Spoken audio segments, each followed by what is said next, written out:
Nshuti bavandimwe muherere hose mu mpande enye z'isi njye ubaramutsa ndi Lion Damour kuri mikoro ndabakunda cyane. Reka byagiye bitangaza abantu mu ntambara iri guhuza M23 na FARDC. Igisirikare yakomeje mu by'ukuri kugenda kigaragaza ibintu bimeze nk'ibitangaza, abantu bose bakomeje kugenda batese mu by'ukuri iri ngiri ryaba ari ryo hereza ntambara.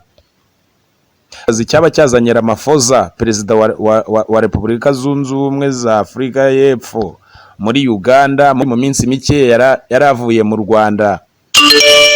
Mu mpande enye z'isi njye ubaramutsa ndi Lion Damour mikoro ndabakunda cyane. Aya namwe mu masengurira mu by'ukuri ari kugenda akwirakwira ku bitangazamakuru mpuzamahanga, byaba ibyandikira kuri internet ndetse n'amaradiyo n'amateleviziyo mpuzamahanga.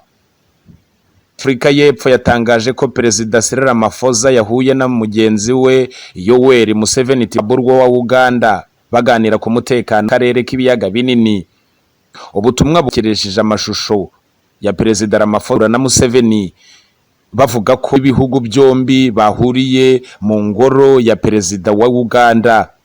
Baganiriye ku karere n'ituze ryako harimo n'intambara ibera mu burasirazuba bwa Kongo iri guhuza FARDC na M23. Perezida Ramaphosa muri Uganda yageze muri Uganda kuwa mbere nimugoroba, akaba asoza uruzinduko rwe mu by'ukuri yarashoje uruzinduko rwe kuwa kane. Uyu Perezida Ramaphosa wa Afurika y'Epfo avuye mu Rwanda, aho yifatanyije n'abanyarwanda mu mihango yo gutangiza icyumweru cy'icyunamo, aho bunamira abazize jenoside yo kwibuka ku nshuro ya 30 jenoside yakorewe abatutsi mu 1994. Mu biganiro yagiranye na Perezida Paul Kagame w'u Rwanda harimo no kuvuga ku bibazo bya Kongo, aho Ramaphosa yiyemeje gushyigikira ibiganiro mu cyimbo cy'intambara. Kundi Perezida musahuye na Jakaya wabaye Perezida wa Tanzania, akaba yaramuhaye ubutumwa bwa Perezida Samia Suluhu Hassan uyobora Tanzania uyu munsi. Perezida yiye ko umutekano w'akarere ka Afurika y'Uburasirazuba ari ingenzi mu gutuma ibihugu bikagize bitera imbere. Nako ya Koloneli Nanga yakiriye Ange Kalonji waruhagarariye karya Felix Etienne Tshisekedi Chilombo UDPS muri diaspora yaragaragaye irushuru mu ntara ya Kivu y'Amajyaruguru mu burasirazuba bwa Repubulika ya Demokarasi ya Kongo. Na M23 mu bya politike Lawrence Kanyuka, abayobozi bakuru bo mu ishyaka rya UDPS hamwe n'abandi banyekongo bavuye mu bihugu byo hanze ya Afurika binjiye muri Alliance Fleuve Congo. Turi rushobozi bakuru bari bakomeye mu PC ndetse n'abandi banyekongo bavuye muri diaspora binjiye muri Alliance Fleuve Congo. Muri abo bazanye na Ange Kalonji bavuye Canada, Amerika no mu bihugu by'i Burayi. Ibyo bibaye mu gihe ku mugoroba wo ku cyumweru tariki ya 14 Mata 2024 umuryango w'ubumwe bw'u Burayi washyize inyandiko hanze usaba ubutegetsi bwa Kinshasa kuganira n'umutwe w'inyeshyamba za M23. Muri izo nyandiko ubumwe bw'u Burayi zivuga ko ibiganiro hagati y'ubutegetsi bwa Kinshasa na M23 ari byo bizatuma umutekano ugaruka mu burasirazuba bwa Repubulika Iharanira Demokarasi ya Kongo. Ubumwe bw'u Burayi butahwemye gushyira imbere kuva aho mu minsi ishize bavuze ko igisubizo cya gisirikare leta ya Kinshasa ishyira imbere kitakemura amakimbirane y'intambara mu burasirazuba bwa Repubulika ya Demokarasi ya Kongo. Nuko umutekano muke igoma kubw'umutekano mukeya uri Goma, umusirikare wa FARDC yarashe umumotari umutekano urigoma mu by'ukuri watumye umusirikare wa FARDC cyangwa se umusirikare wo mu gisirikare cya leta ya Repubulika Iharanira Demokarasi ya Kongo yarashe umumotari. Undi muntu arashwe, amakuru avuga ko ari umusirikare warashe umumotari ku manywa y'ihangu na saa 5 zuzuye za umuntu witwaje intwaro yarashe umumotari ahitwa Nyabushongo muri komine ya Karisimbi. Ababibonye uwamurashe ari umusirikari mu ngabo za Kongo. Ikibazo Igoma kimaze gufata intera ikomeye cyane. Ubutegetsi bwa gisirikare muri Kivu ya ruguru bwabujije urubyiruko rwahawe intwaro ruzwi nka Wazalendo kutazinjirana mu mujyi. Uriya musirikare kurasa uyu mumotari, ariko amakuru avuga ko be babashije kumufata bamushyikiriza inzego z'ubutabera. Aho Igoma ahitwa Kiziba ya kabiri hatoragwa umugore bitazwi inyishe. Minisitiri Jean Pierre Bemba yabwiye inama y'abaminisitiri ko ikibazo cy'umutekano muke Igoma cyafashe intera ndende. Hakaba hemejwe ko abasirikari n'abapolisi bagiye kujya bakora irondo ijoro n'amanywa.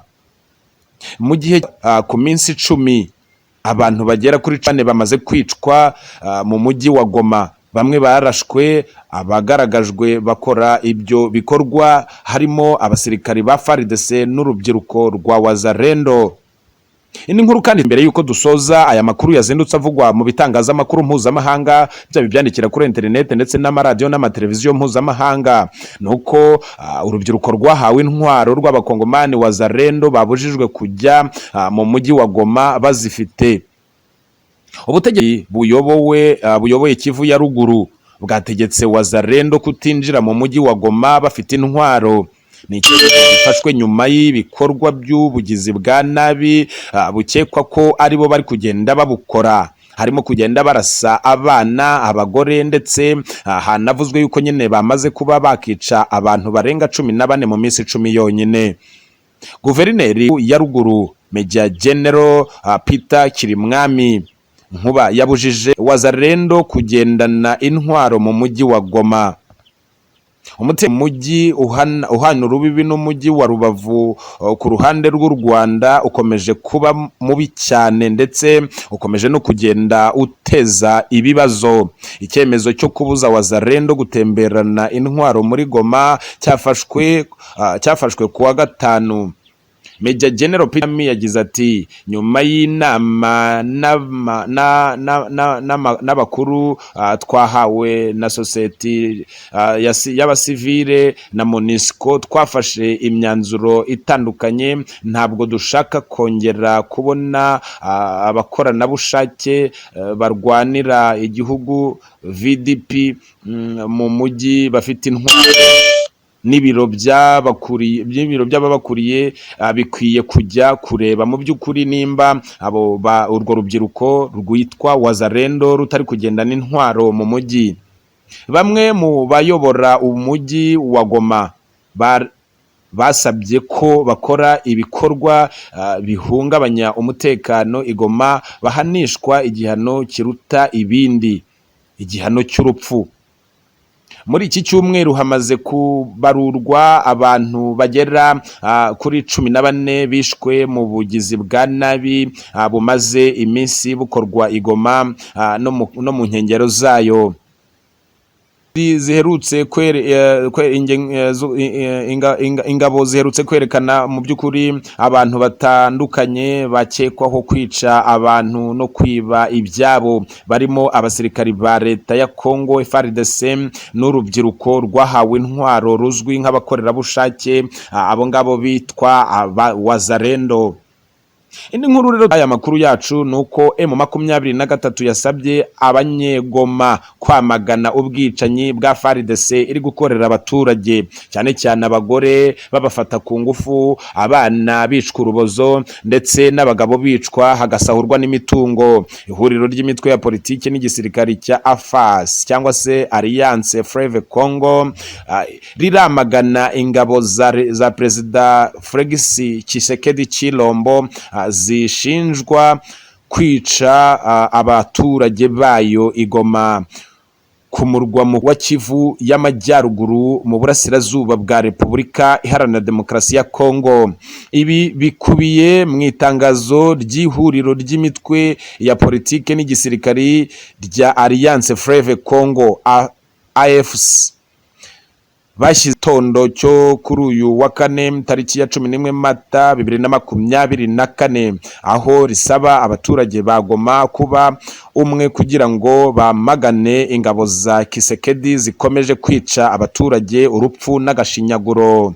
Iri tangazo mu by'ukuri rikaba ryashyizwe hanze aho hamaze gukorwa ibarura bagasanga muri ndetse no mu bice bigiye bikikije uyu mujyi hamaze kwicwa abantu batagira umubare. Bamwe ntibazwi neza icyabishe ariko abandi bakaba barakomeje kugenda bavugwa yuko bishwe n'ingabo za Kongo. Iri tangazo ryashyize umukono n'umuvugizi wa Alliance Fleuve Congo Lawrence Kanyuka avuga ko ubwicanyi bukorerwa abasivili Goma bukorwa ba Kongo amanywa nijoro. Rikavuga kandi ko ubwo bwicanyi bukorwa n'ihuriro ry'ingabo za guverinoma ya Kinshasa FDLR na FARDC, ingabo z'u Burundi, abacanshuro Wazalendo na SADC. Itangazo rya AFAS cyangwa Fleuve Congo rikaba risaba abaturage bose batuye umujyi wa Goma guhaguruka nk'umuntu umwe maze bakamagana ubwicanyi bukorwa n'igisirikari cya leta ya Repubulika Iharanira Demokarasi ya Kongo kirangajwe imbere na Perezida Félix Tshisekedi Tshilombo. Ubu bwicanyi bukorerwa abasivile Igoma bwongeye gufata indi ntera igihe hamaze gupfa abantu babarirwa muri 16 mu byumweru bibiri gusa.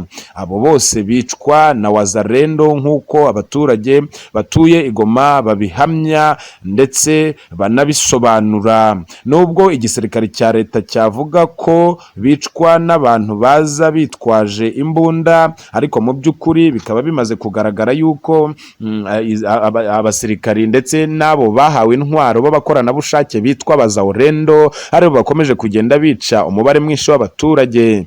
Reka rero dusoreze inkuru buno busesenguzi bw'amakuru ari kugenda avuga mu itangazamakuru mpuzamahanga. Mu by'ukuri kuri iyi nkuru ivuga yuko imodoka yarimo abasivile Igoma yarashweho urufaya rw'amasasu, hanyuma batatu bagahita bahasiga ubuzima, abandi bakajyanwa mu bitaro bikuru byo muri uyu mujyi. Umutekano muke ukomeje gutera inkeke abatuye umujyi wa Goma, mu gihe gito abantu 16 bamaze kwicwa mu buryo bwo kuraswa n'abantu bitwaje intwaro bikekwa ko ari Wazalendo. Abatuye Goma bamwe baranenga inyeshyamba za M23 kuba zitahagera ngo zibatabare kandi zarabijeje ubutabazi ndetse bwihuse. Bakavuga ko leta ya Kongo yananiwe kubarindira umutekano, none na M23 ikaba itaza ngo ibatabare. Ku wa gatatu nimugoroba abantu bari mu modoka yo mu bwoko bwa Toyota Texel barashweho urufaya rw'amasasu barapfa. Amakuru avuga ko bari bavuye kuri banki, abantu bitwaje intwaro barabakurikira barasaho babatwara amafaranga maze nabo barabica. Ku wa kabiri nabwo abantu 3 barasiwe muri resitora n'umuntu wambaye impuzankano y'igisirikari cya Kongo. Amwe mu majwi umuseke dukesha inkuru ufite abatuye Goma bavuga ko leta ya Kinshasa itaba iha agaciro ko yabirengagije cyane, bamwe bagasaba M23 kubabohora iyo ngoyi ya Repubulika y'abasirikari ba FARDC. hari n'abadatinya kuvuga Wazalendo ari ikibazo ku mutekano wabo, kuko ngo ari bo bica uwo bashaka, bagakiza uwo bashaka, bakambura ibyo bashaka, bagafata ku ngufu uwo bashaka. Umwe mu bakuriye polisi Goma witwa Faustin Kapenda yavuze ko inzego z'umutekano zatangiye iperereza ngo zimenye icyishe inyuma y'ubugizi bwa nabi buri gufata intera ndende. Yagize ati turimo gukora iperereza aho bibera, ndetse tuzahura n'abantu batandukanye, gusa umuntu yavuga ko uko ibintu bimeze bibabaje cyane, ariko tugomba kwihangana kuko nibwo buryo abakora iterabwoba babukoramo. Hari abavuga ko leta ishaka guhunga ubugizi bwa nabi igashaka kubwitirira inyeshyamba za M23, gusa aho ubwicanyi buheruka bubera ni mu mujyi rwagati. Abaturage bashinja ingabo za Repubulika Iharanira Demokarasi ya Kongo FARDC cyangwa Wazalendo ko aribo bakomeje kugenda babica umwe babasahura ibyabo. Reka rero tubabwire yuko aya makuru n'ubusesenguzi bugiye ku rwego rwo hejuru, turakomeza kugenda tubibakusanyiriza, ndetse namwe mu majwi ari kuvugirwa